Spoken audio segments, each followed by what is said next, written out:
WooCommerce permet de configurer les zones d'expédition.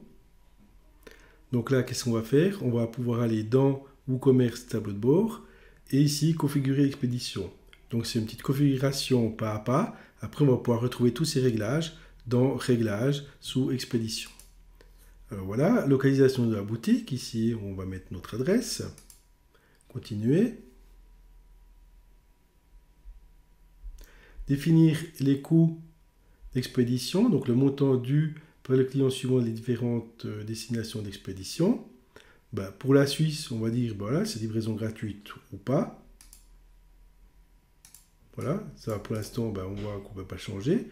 Reste du monde, livraison gratuite ou pas. Donc on voit qu'on est très très limité, c'est pas grave. On va dire aussi que c'est gratuit, ou bien on peut mettre le montant ici, 15 francs. Donc du coup, ce sera plus livraison gratuite. Puis ici, on peut aussi mettre un montant. Vous voyez, c'est égal.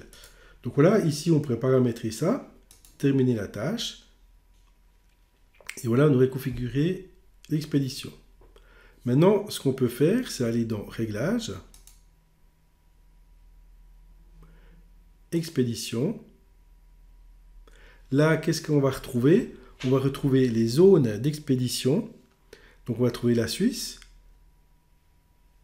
et le reste du monde. Alors, la Suisse, si je fais modifier, qu'est-ce que je vois ici? Je vois que pour la Suisse, il y a un forfait. Et puis le forfait, si je fais modifier le forfait est de 6 francs. C'est exactement ce qu'on a configuré avant. On peut mettre si c'est taxable ou pas la livraison.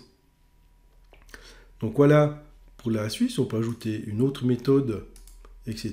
Faire des livraisons gratuites, des points de vente. On pourrait activer un point de vente pour que la personne vienne chercher le produit dans notre point de vente.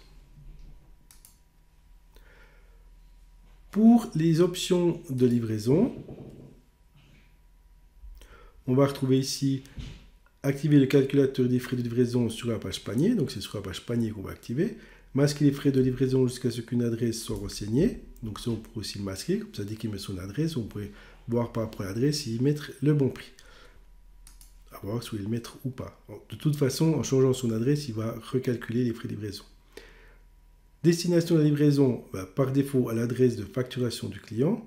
On pourrait mettre par défaut à l'adresse de livraison du client ou forcer la livraison à l'adresse de facturation du client. Ça, c'est à vous de voir qu'est-ce que vous voulez plutôt mettre. Pour les classes de livraison, ici on pourrait rajouter une classe de livraison et l'adapter à un produit. Parce que par exemple, si vous vendez des t-shirts, ce ne sera peut-être pas la même chose au niveau frais de transport qu'une planche à voile. Donc là, on préfère des classes de livraison pour des colis spéciaux, entre guillemets. Donc si on ajoute une classe de livraison, on va l'ajouter ici. Nom de la classe, on va mettre produits spéciaux, par exemple. Identifiant, c'est l'identifiant, on va mettre produits spéciaux. Donc là, pas de caractères spéciaux, cas de lire, etc. Description, pour les produits spéciaux. Alors c'est un peu bateau. Enfin voilà, on va ajouter la classe de livraison. Et là, on pourra appliquer cette classe de livraison pour certains produits. Maintenant, on va enregistrer ça dans les classes. Donc vous l'avez ici, il y a 0 produits qui sont livrés avec ça. Maintenant, si je vais voir dans un produit, et je vais le mettre comme spéciaux. Donc je prends le t-shirt. Je vais ici dans expédition. Voilà, classe. Puis je vais choisir produits spéciaux. Je vais mettre enregistrer. Voilà, donc là on a assimilé tous nos produits par rapport à cette classe. Je vais retourner dans WooCommerce Réglages.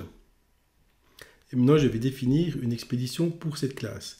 Donc ici je retourne dans Expédition.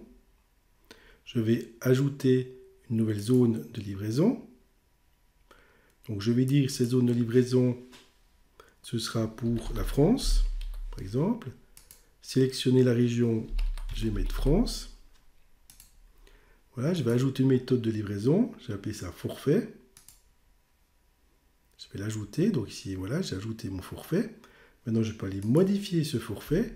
Et ici, qu'est-ce que je vois? Ça, c'est le coût par défaut. Pour la France, je vais y mettre c'est 25 francs pour envoyer à la France. Et puis ici, j'ai le coût pour livraison produits spéciaux. Et puis là, je vais mettre par exemple 150 francs. Et puis le coût pour aucune classe de livraison, je vais mettre 25 francs, qui est le même coût que ici. Type de calcul, frais d'envoi pour chaque classe de livraison ou par commande, frais d'envoi pour chaque classe de livraison la plus coûteuse. Donc qu'est-ce que ça va faire? Si je laisse ici frais d'envoi pour chaque classe de livraison, si la personne me commande une planche à voile qui vaut 150 francs de frais de livraison, ça va faire 150 francs. Si elle commande 2 planches à voile, elle va payer 300 francs de frais de port. Si maintenant je fais ça, qu'est-ce qui va se passer? Si la personne me commande 2 planches à voile, elle va avoir que 150 francs de frais de port. Donc voilà, donc vous pouvez vraiment paramétrer, faire vos règles comme vous avez envie par rapport à vos zones de livraison.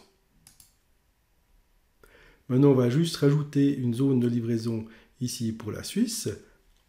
On va dire, étant donné que notre magasin est situé en Suisse, on va donner la possibilité aux gens de venir chercher la marchandise. Donc ici, on va ajouter une méthode. On va mettre point de vente, ajouter la méthode, modifier la méthode du point de vente. Voilà, le titre point de vente, c'est taxable et ça vaut 0 francs. Maintenant qu'on a tout ça, si on retourne dans notre page boutique,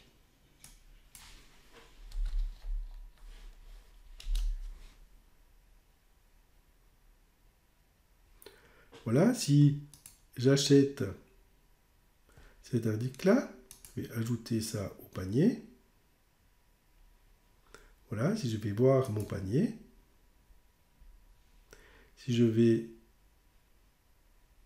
mettre à jour le panier, là je peux le mettre à jour, donc je peux modifier les paramètres là. Et ici, je vois quoi? Je vois les expéditions, forfait 6 francs, point de vente, 0.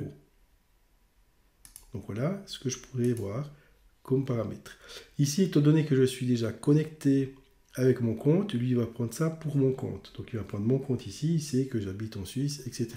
Si vous voulez faire des essais sur une page étant non connectée, je vous recommande de copier cette adresse-là de votre page boutique, d'ouvrir un autre navigateur, de la coller dedans et faire des essais avec ça. Au moment où vous fermez votre navigateur, vous n'êtes évidemment plus connecté. Donc voilà pour tout ce qui est frais d'expédition pour WooCommerce. Dans le dernier chapitre, nous allons voir une extension qui est des conditions pour des frais de livraison. Par exemple, vous pourriez dire, si la personne commande jusqu'à 200 francs, il y a un frais de livraison. À partir de 200 francs, il n'y a plus de frais de livraison. Donc ça, ce sera vraiment des conditions et c'est un plugin qu'on va rajouter dans le dernier chapitre.